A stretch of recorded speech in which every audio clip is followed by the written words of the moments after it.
93 FM.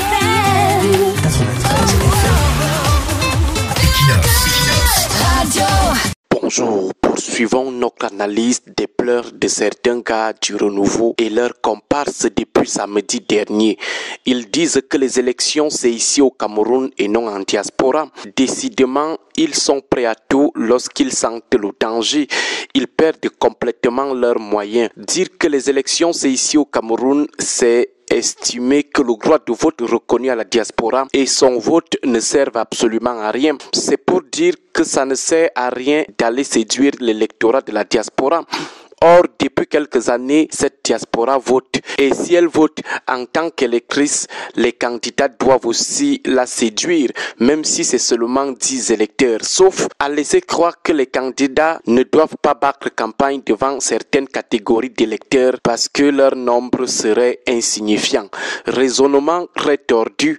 Camto ne doit pas séduire la diaspora parce qu'elle ne dispose pas d'assez d'électeurs.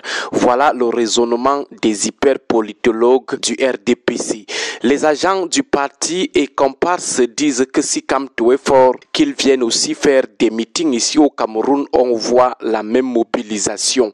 Sur ce point, ils ont d'une part raison et d'une autre, ça peut relever tout simplement de la mauvaise foi des jaloux du meeting de Paris parce qu'ils savent que même avec les 2000 francs, même avec le tribalisme, même avec l'enrôlement des mineurs comme à Maroua, ils ne peuvent même pas remplir une salle de classe en diaspora. Ils ont d'une part raison parce qu'ils savent qu'ils ont bien miné le terrain camerounais. Ils ont pris le temps d'installer la peur de l'opposition dans l'esprit de plusieurs Camerounais. Donc lorsqu'ils mettent Camto au défi, c'est parce qu'ils sont convaincus de la réussite de leurs 42 ans de terrorisation politique. Ils comptent alors sur la peur des Camerounais à sortir, exprimer leur choix de cœur.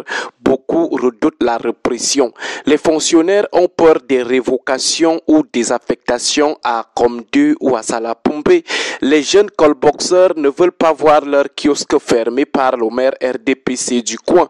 Les villageois ont peur d'être traqués ou harcelés après avoir participé à un meeting du MRC. Ceux qui mettent Camto au défi comptent aussi sur les interdictions arbitraires des meetings de l'opposition à l'effet de refroidir les élans de mobilisation.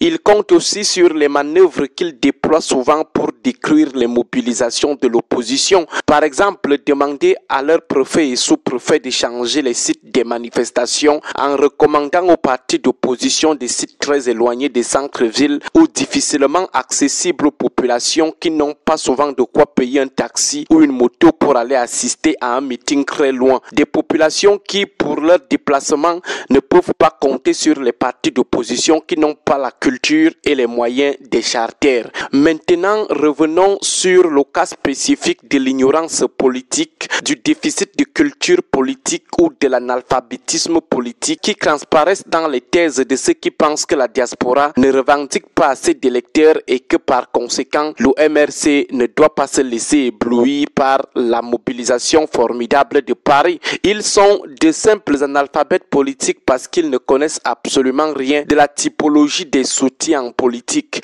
En dehors du vote, ils ne savent pas qu'il existe d'autres formes de soutien politique à une élection. Pour eux, à part le vote, il n'existe pas d'autres formes de soutien. Nous allons leur faire rapidement 4 petits rappels. Premier rappel, une élection, c'est aussi le financement. Et le financement des candidats dans les pays de droit, ce n'est pas l'accumulation de l'argent volé, le butin des détournements des fonds publics, le butin de la prédation des ressources de l'État. Non, ce sont les militants et les activités du parti qui financent, comme la vente des gadgets. Pour une diaspora qui a envoyé au Cameroun 362 milliards en 2024, les partis que cette diaspora affectionne ont l'obligation de la séduire, de battre campagne auprès d'elle. C'est aussi grâce à la mobilisation financière de la diaspora sénégalaise que Sonko et son pote sont arrivés au pouvoir. Deuxième rappel qui découle du premier, à travers leur puissance financière, les membres de la diaspora ont une influence sur leur famille ou proches restés au Cameroun. Nous avons encore en tête la condition de s'inscrire préalablement sur une liste électorale avant de bénéficier encore d'une aide, une condition que certains membres de la diaspora posaient à leurs proches restés rester au Cameroun. Troisième rappel, les soutiens politiques sont aussi symboliques et intellectuels. Symboliques dans le sens où la démonstration de force à travers une mobilisation impressionnante galvanise le leader et les troupes, tout en faisant en même temps paniquer l'adversaire. La preuve, certains agents du renouveau sont aujourd'hui en transe depuis la mobilisation de samedi. Intellectuels dans le sens où les militants et sympathisants produisent des expertises pour les stratégies, les programmes et les projets de société des partis, et la diaspora compte généralement des experts plus capés. Quatrième rappel, en démocratie, le rapport politique ne s'exprime pas seulement dans les sites institutionnels. Si les gens de Yaoundé ont peur de la diaspora aujourd'hui, s'ils traquent les activistes de la diaspora, ce n'est pas parce qu'ils ont voté contre eux ou alors ils voteront contre eux. C'est parce qu'ils savent de quoi ces Camerounais de la diaspora sont capables pour les mettre mal à l'aise, ne serait-ce qu'auprès du reste du monde. Et ça les plonge dans la crouille. Le rôle déterminant de la diaspora israélienne dans l'histoire politique d'Israël doit à propos édifier ces prétentieux qui banalisent aujourd'hui notre diaspora. Bonne journée à vous tous. 93 FM.